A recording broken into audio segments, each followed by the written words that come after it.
Meanwhile, other big news in the NFL this week. The Dolphins benching quarterback Tua Tagovailoa Wednesday.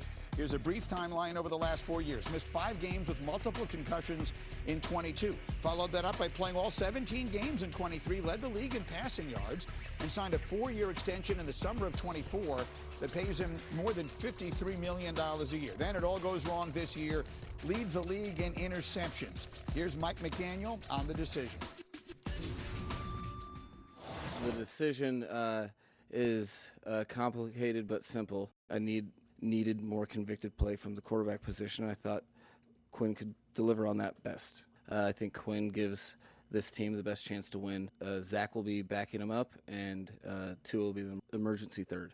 You know, starting with Tua, it wasn't easy for him to hear. It was, a tough conversation, but also I think he displayed leadership skills by understanding. But as a competitor, it's tough. Disappointed. I mean, I'm not happy about it, but, something out of my control.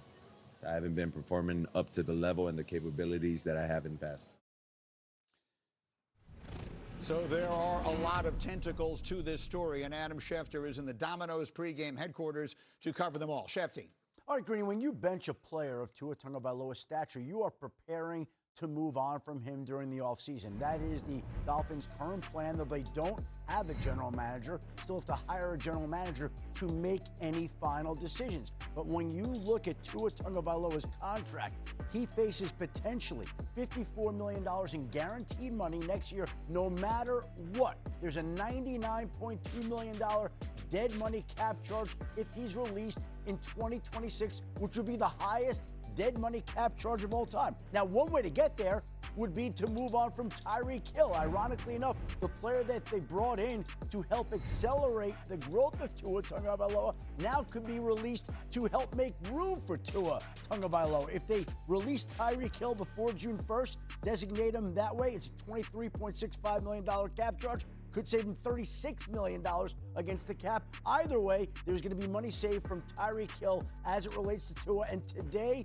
they will start Quinn Ewers. They want to see what they have in this young rookie quarterback before they head into the offseason. If they feel like they have found a potential quarterback of the future, it could impact the way they attack the offseason and the 2026 NFL Draft.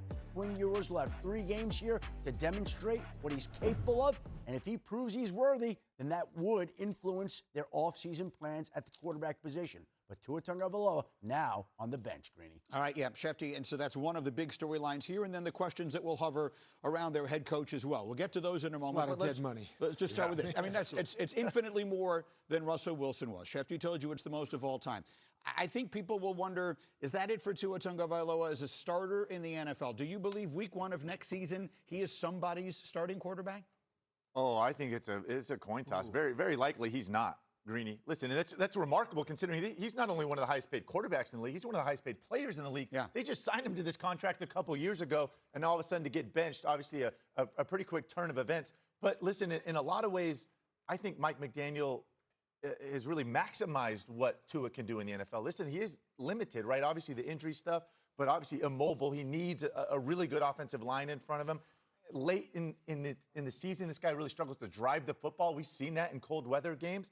And so in some ways, I feel like he maybe has been the limiting factor, and that Mike has really maximized his potential and ability. So I don't know if another team looks at him and says, hey, that's our guy. I mean, if you've maximized Tua, like you say, and what's the result been?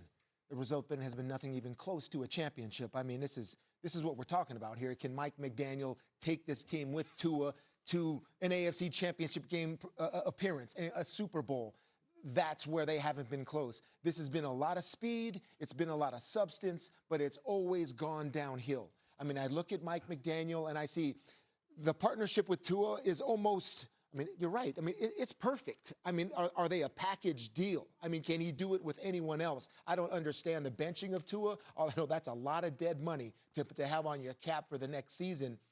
I mean, I look at Mike, it's like, listen, okay, I see a coordinator. Listen, there's nothing wrong with being a good offensive coordinator, all right? But to be a head coach that takes you further than a wild card round or a divisional round, it takes a lot more, in my opinion. Mike McDaniel, we'll see if he's still there next year. Yeah, it's interesting that you talk about can he, is he the guy to get us a Super Bowl? How about a playoff win? You haven't had a playoff win in 20 years. It ain't just about Super Bowl. It's about being competitive and winning a darn playoff game. And to me, it's been an epic fail. Now you know why that GM's out of there, right? You took a small left-handed quarterback with questionable arm talent and an injury history. And by the way, you passed on Justin Herbert. Probably an epic fail here. All right? Tua and his thing, man, congratulations. You got the money. You did all that type of stuff. Congratulations. This move is about injury guarantee, in my opinion. And I think it's a horrible message you send the rest of your football team by benching this guy. It's okay for you to get hurt, Randy, but it's not okay for our quarterback to get hurt with all this guaranteed money. We don't want to be stuck with all of it. That's why this move's happened. Yeah, but do you think he's the quarterback of the future? No, hell, I don't think so. So can you blame them for not? No, I mean, but I'm saying this. I just think the message is horrendous. And because the rest of it's like we're punting on the season. How else do I know it's a horrible message to send? What happened to your number 2 quarterback?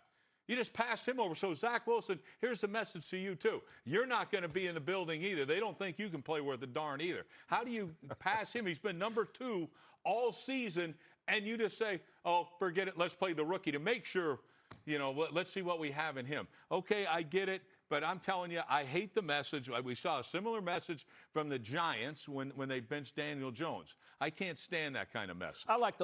Look.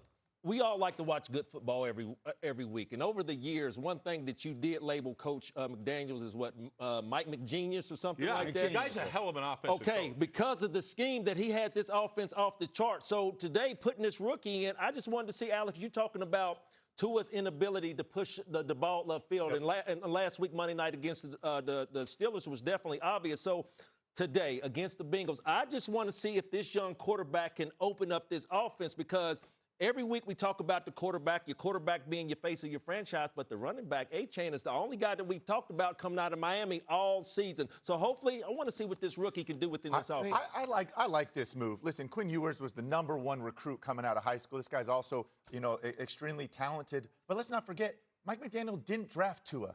Right? Like, this wasn't a great situation when he was brought in. He did, in a lot of ways, I thought, again, maximize this. He turned it around. He led the league in passing a couple years ago, took him to the playoffs. In some ways, I think you can make the argument that maybe Mike deserves a chance to get his guy in there, right? This running game is phenomenal. I couldn't imagine if he got a quarterback with some mobility what he could do, right? Like, in some ways, 3 weeks. You get 3 weeks with Ewers. I mean, let's see what he does. I mean, it looks good. Maybe he saves his job. I mean, that's something too. If this team plays for him the next 3 weeks, I guess you can look for that closely. If he has that locker room, and if he does, I mean, maybe you have your. Here's what I think is going to happen. I think he's going to be horrendous in this game. We'll see, because most rookies are, right, when you put them in there. And what's it say about the future of your team?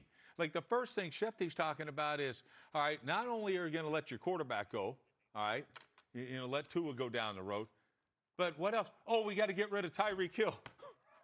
What are we talking about, dude? Like, who the hell's left? Like to me, I mean, what coach, if you're going to fire Mike McDaniel, who are you going to get in there? I mean, so you can put a has-been like me in there, or you can put some guy that, some young guy that'll go anywhere. But this team's going to be horrendous next year. It's tearing it down, starting all over again in Miami with a lot of dead money on your cap. There's no question it is a challenging situation. Meanwhile, you mentioned they drafted Tua ahead of this guy, Justin Herbert, who obviously has a huge game today in Dallas, been playing with that broken bone in the left hand. Tough. Still an outside chance to win the division, so they have everything in the world to play for today. He's a quarterback, and he's a quarterback. The game